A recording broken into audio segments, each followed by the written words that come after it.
Good morning, students. This is Satish Kumar, and in this video, we shall be discussing about the characteristics of vibrations from the chapter sound. So, students, firstly, we should know what is vibration. तो जैसा आप किसी amusement park में जाते हैं और वहाँ पे झूलते हैं तो वो झूला किसी एक पॉइंट से फिक्स होता है और बाकी टू एंड फ्रो मोशन करता है आगे की तरफ और पीछे की तरफ, ठीक है।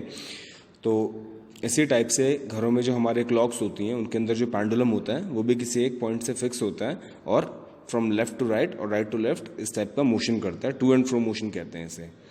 So the two and fro motion of Bob in a pendulum about it's mean position is called one vibration, ठीक है। इस टाइप से जो पेंडुलम का मोशन होता है अपनी मीन पोजीशन के अलोंग, मीन पोजीशन मतलब कौन सी, जो उसकी सेंट्रल पोजीशन होती है। जैसा यहाँ पे स्लाइड के अंदर आपको जो बी पोजीशन दिख रही है पेंडुलम की उसको मीन पोजीशन कहेंगे। तो उसके अलोंग जब टू एंड फ्रो मोशन होता है आगे और पीछे की तरफ तो उसे हम क्या कहते हैं, उसे हम वाइब्रेशन कहते हैं, ठीक है। और इस टाइप के मोशन को ऑसिलेटरी मोशन भी कहते हैं। सो when the bob moves from one end of to another end and get back to the same path, जब इस टाइप से बॉब एक एंड से दूसरे एंड पे जाता है और दोबारा से फिर से वहीं पे आ जाता है जहाँ पर वो पहले था, तो इस टाइप से वो अपनी एक वाइब्रेशन कंप्लीट कर लेता है through the same path about it's mean position, ठीक है। मतलब मान लीजिए पहले बी से ए पे गया, ए से फिर सी पे गया और सी से फिर दोबारा बी पे आ गया, तो इस टाइप से एक वाइब्रेशन क्या हो जाएगी, कंप्लीट हो जाएगी, ओके। अब वाइब्रेशन इस टाइप से होती है तो इसके साथ हमारे पास तीन इंपॉर्टेंट कैरेक्टरिस्टिक्स हैं इसकी, या आप कह सकते हैं तीन ऐसी टर्म्स हैं जो हमारी वाइब्रेशन के साथ क्या होती हैं, क्लोजली इंटर रिलेटेड होती हैं। तो वो टर्म्स होती हैं amplitude, frequency and time period.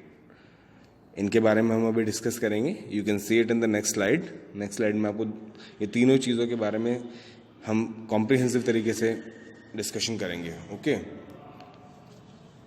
सो सबसे पहले हम बात करते हैं एम्पलीट्यूड के बारे में। So as you can see in this slide students, these are the three terms.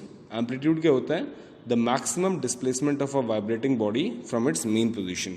जब कोई बॉडी वाइब्रेट कर रही है तो जो मैक्सिमम डिस्प्लेसमेंट वो कवर करेगी अपनी मीन पोजीशन से, मतलब जो पेंडुलम है वो लेफ्ट में या राइट में कितना दूर तक जा सकता है, उसे हम क्या कहेंगे, उसका एम्पलीट्यूड कहेंगे।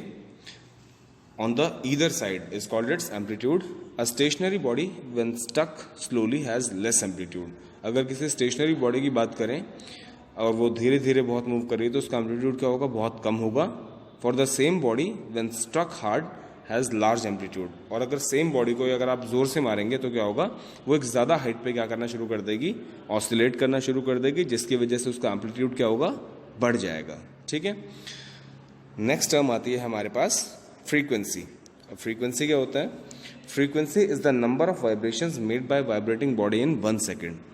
तो मतलब एक सेकंड में कोई बॉडी कितने वाइब्रेशंस कंप्लीट कर रही है उसे उसकी हम क्या कहेंगे, फ्रीक्वेंसी कहेंगे।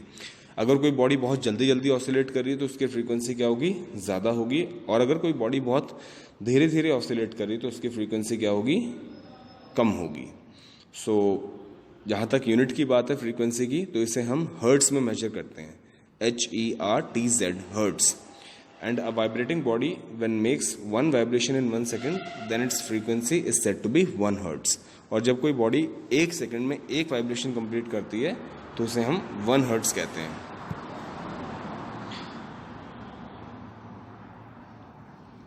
The tuning fork are often marked with number like 256, 384 and 512। जो ट्यूनिंग फॉक्स होते हैं उनके ऊपर ये नंबर्स मेंशन होते हैं। नंबर्स का मतलब क्या होता है, they are the frequency of vibration of the tuning forks, और ये फ्रीक्वेंसीज होती हैं उन ट्यूनिंग फॉक्स की, ठीक है। नेक्स्ट आता है time period. The time taken by the vibrating body for one complete vibration is known as time period. मतलब एक बॉडी एक वाइब्रेशन करने में कितना टाइम ले रही है उसे हम उसका क्या बोलेंगे, उसका टाइम पीरियड बोलेंगे, ठीक है। तो नेक्स्ट आ जाता है स्टूडेंट्स अब हमारे पास audible and inaudible sounds. Audible and inaudible sounds मतलब कि वो कौन से साउंड्स होते हैं, वो कौन सी वाइब्रेशन से बनने वाली साउंड्स होते हैं जो हमें सुनाई देती हैं, ठीक है। तो हमने पढ़ा है कि वाइब्रेशंस की वजह से साउंड प्रोड्यूस होती है, but the human ear is not sensitive to vibration of all frequencies. But हमारा जो ह्यूमन ईयर है वो इतना ज़्यादा डेवलप्ड नहीं है, इतना एडवांस नहीं है जो सब तरह की फ्रीक्वेंसीज को सुन सके। So the Audible frequency range of sound is from 20 hertz to 20,000 hertz. अगर हम ऑडिबल फ्रीक्वेंसी रेंज की बात करें साउंड की, तो वो 20 हर्ट्ज से लेके 20,000 हर्ट्ज तक सुनाई देती है हमें। And this type of vibration are called sonic vibrations. और इन्हें हम क्या कहते हैं? सोनिक वाइब्रेशंस कहते हैं। क्यों? क्योंकि हमें सुनाई देती हैं। जैसे यहाँ पे गिवन भी आपको, sounds which we can hear are known as audible, और जो हमें नहीं सुनाई देती हैं उन्हें इनऑडिबल कहते हैं। उसकी रेंज आपको दे रखी है फ्रीक्वेंसी की 20 हर्ट्ज टू 20,000 हर्ट्ज। और जो इनऑडिबल है वो कितनी है? या तो लेस देन 20 हर्ट्ज होगी या मोर देन 20,000 हर्ट्ज होगी। अब जो फ्रीक्वेंसी इस रेंज में नहीं आती है, मतलब या तो इनसे कम होंगी या ज़्यादा होंगी इस फ्रीक्वेंसी रेंज से, so the frequency of vibrations less than 20 hertz are known as infrasonic vibrations. जो वाइब्रेशंस 20 हर्ट्ज से कम की होती हैं उन्हें इंफ्रासोनिक वाइब्रेशंस कहते हैं। And the frequency of vibrations above 20,000 hertz are called ultrasonic vibrations. और जो फ्रीक्वेंसी की वाइब्रेशन 20,000 हर्ट्ज से ज़्यादा होती है उन्हें अल्ट्रासोनिक वाइब्रेशंस कहते हैं या अल्ट्रासोनिक साउंड्स कहते हैं। तो इस टाइप से 20 हर्ट्ज से कम वाले को हम क्या कहते हैं? इंफ्रासोनिक, और 20,000 से ज़्यादा वाले को अल्ट्रासोनिक। अब हम पहले इंफ्रासोनिक के बारे में बात करते हैं। सो जैसा मैंने आपको बताया था, दीज आर द साउंड्स और you can say the vibrations which are lower than 20 hertz. ठीक है, बहुत वेरी लो फ्रीक्वेंसी की साउंड्स होती हैं and they are produced by those objects which vibrate very slowly. और ये उन ऑब्जेक्ट्स से प्रोड्यूस होती हैं जो बहुत धीरे धीरे वाइब्रेट करते हैं। For example, a vibrating simple pendulum produces infrasonic sound. जो वाइब्रेटिंग पेंडुलम होता है वो इंफ्रासोनिक साउंड प्रोड्यूस कर सकता है। और जो राइनोसोरस होते हैं, राइनोसोरस मतलब जो गेंडे होते हैं, दे communicate with one another by using infrasonic sounds. वो आपस में एक दूसरे से कम्युनिकेट करते हैं इंफ्रासोनिक वाइब्रेशंस की वजह से। और जिसकी वाइब्रेशन कितनी कम हो सकती है? 5 हर्ट्ज तक हो सकती है। मतलब जो गेंडे होते हैं जब ये एक दूसरे से बात करते हैं तो बात करते टाइम इनकी जो वाइब्रेशन होती है जिसके थ्रू ये बात करते हैं एक दूसरे से, वो 5 हर्ट्ज तक हो सकती है। और वेल्स और एलिफेंट्स भी इसी रेंज के अंदर आते हैं। जो वेल्स होती हैं पानी के अंदर, जो सबसे बड़ा लिविंग क्रीचर है हमारे प्लानिट अर्थ पे वो, और जो एलिफेंट्स होते हैं वो भी इंफ्रासोनिक रेंज का ही यूज़ करते हैं। इसी रेंज के अंदर वो दूसरे अपने कम्युनिटी के एनिमल से बात करते हैं and they communicate with this mode only. Then next आ जाता है हमारे पास अल्ट्रासोनिक वाइब्रेशंस। अब अल्ट्रासोनिक वाइब्रेशंस कौन सी होती हैं? These are very high frequency sounds. ये बहुत ज़्यादा हाई फ्रीक्वेंसी की साउंड्स होती हैं। जैसा भी मैंने आपको बताया था कि 20,000 से ऊपर रेंज में आती हैं ultrasonic vibrations. Dogs can hear up to frequency of 40,000 hertz. जो डॉग्स होते हैं वो बहुत सेंसिटिव होते हैं, आपको पता है। हल्का सा भी कहीं पे अगर कोई साउंड हो रहा है तो they just become very active. तो इसीलिए डॉग्स जो होते हैं वो 40,000 हर्ट्ज यानी अल्ट्रासोनिक वाइब्रेशंस वाली कैटेगरी के अंदर आ जाते हैं।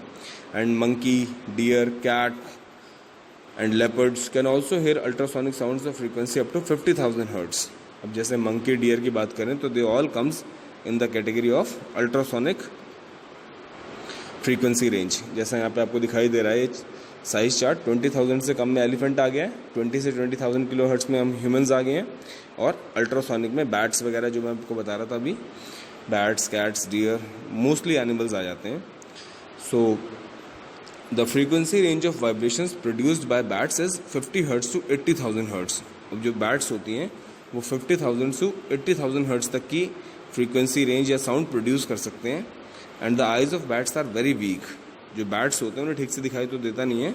So while flying at night, bat produces ultrasonic vibration. When these vibrations strikes the insect, they are reflect back, and when these reflected sound hits the bat can easily locate the insect। ठीक है, और इस type से वो अपने शिकार को पकड़ते हैं। जैसे इंसेक्ट को खाती हैं बैट्स तो वो अल्ट्रासोनिक वाइब्रेशंस क्रिएट करती हैं, और उनसे जब टकरा के वो वापस आती हैं उस इंसेक्ट से तो उसकी लोकेशन को वो आइडेंटिफाई कर लेती हैं। जो डॉल्फिन्स होती हैं और जो वेल्स होती हैं, they also use ultrasonic sound to locate their prey under water in similar way. जो डॉल्फिन्स और वेल्स होती हैं वो भी इसी टाइप से अपने जो प्रेज होते हैं जिनको वो मार के खाते हैं उनको सर्च करते हैं under water. Okay, so students, today we have discussed about vibration and about the oscillatory motion and the important characteristics of vibrations, that is amplitude, frequency and time period, and about their definitions. We have also discussed about the audible and inaudible sound and about the infrasonic vibrations and ultrasonic vibrations. I hope you understand the concept of today's class. So thank you very much for listening me so far, students.